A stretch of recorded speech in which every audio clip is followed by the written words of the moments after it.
Welcome back to the Varkala series. അപ്പോൾ നമ്മളിവനെ ഒട്ടുമിക്ക വാട്ടർ ആക്ടിവിറ്റീസും എക്സ്പ്ലോർ ചെയ്യാനുള്ള ഉദ്ദേശത്തിലാണ് ഇറങ്ങിയതെങ്കിലും അവിടെ എത്തിയപ്പോഴാണ് അറിയുന്നത് തിര കൂടുതലായതുകൊണ്ട് അന്നേരം സ്പീഡ് ബോട്ട് മാത്രമേ ചെയ്യാൻ കഴിയുള്ളൂ.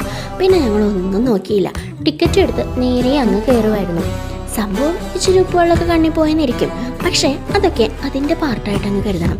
കാരണം ഈ റൈഡ് തരുന്ന സാറ്റിസ്ഫാക്ഷൻ അങ്ങ് പീക്ക് ലെവലിലാവുമ്പോൾ ബാക്കിയൊക്കെ നമ്മളങ്ങ് തള്ളിക്കളയണ്ടേ. ഏത് അതിനേന്ന് കാര്യം ഇത് ഉള്ളിൽ നേരിയ ഭയം വെച്ചാണ് കയറിയതെങ്കിലും റൈഡ് സ്റ്റാർട്ട് ചെയ്തപ്പോൾ ഞങ്ങൾ ഫുൾ ഓണായി. പിന്നെ അതിൻ്റെ ഒരു ത്രില്ലിലായിരുന്നു. അപ്പോൾ നിങ്ങൾ വർക്കിൽ പോകുന്നുണ്ടെങ്കിൽ സ്പീഡ് ബോട്ട് കൂടെ ഒന്ന് ട്രൈ ചെയ്ത് നോക്ക്. പിന്നെ അവിടുത്തെ സൺസെറ്റ്, അതിനെപ്പറ്റി പറയാതിരിക്കാനാവില്ല. ബിക്കോസ് ഞാൻ എൻ്റെ ലൈഫിൽ കണ്ടതിൽ വെച്ച് one of the best sunset അത് വർക്കലയിലാണ്. പിന്നീട് ഈ മീറ്റ് ടൈം എന്നൊക്കെ പറയില്ലേ, അതുപോലെ ഞങ്ങളുടെ അസ്റ്റയുമായിരുന്നു. പിന്നെ കുറച്ച് നേരത്തേക്ക് ഈ വെള്ളം കാണാത്ത പിള്ളേരെന്നൊക്കെ പറയൂലേ, അതുപോലായിരുന്നു ഞങ്ങളെല്ലാവരും. അതിനുശേഷം നമ്മുടെ റിസോർട്ടിൽ പോയി ഫ്രഷപ്പായി. പിന്നെ നൈറ്റൊക്കെ ആയപ്പോൾ ക്ലിഫിലോട്ടേതായി. വർക്കലയുള്ള ഒട്ടുമിക്ക റെസ്റ്റോറൻറ്റ്സിലും മെയിൻ ഐറ്റം സീ ഫുഡ്സാണ്.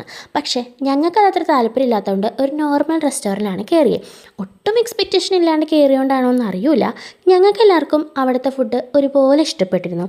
അത് കഴിഞ്ഞ് ഞങ്ങൾ ക്ലിഫിലൂടെ ചുമ്മാ തേരാപ്പാര അങ്ങോട്ടും ഇങ്ങോട്ടും നടന്നു എന്ന് വേണം പറയാൻ. അവിടെ കുറേ കഫേസിലൊക്കെ മ്യൂസിക് ഇവൻറ്റ്സൊക്കെ ഉണ്ടാവും. ഞങ്ങൾ ബട്ട് ഓൾറെഡി ഫുഡ് കഴിച്ചുകൊണ്ട് പിന്നെ അവിടെ ഒന്നും കയറാൻ നിന്നില്ല, ചുമ്മാ പുറത്തൊക്കെ നിന്ന് കണ്ടതേ ഉള്ളൂ.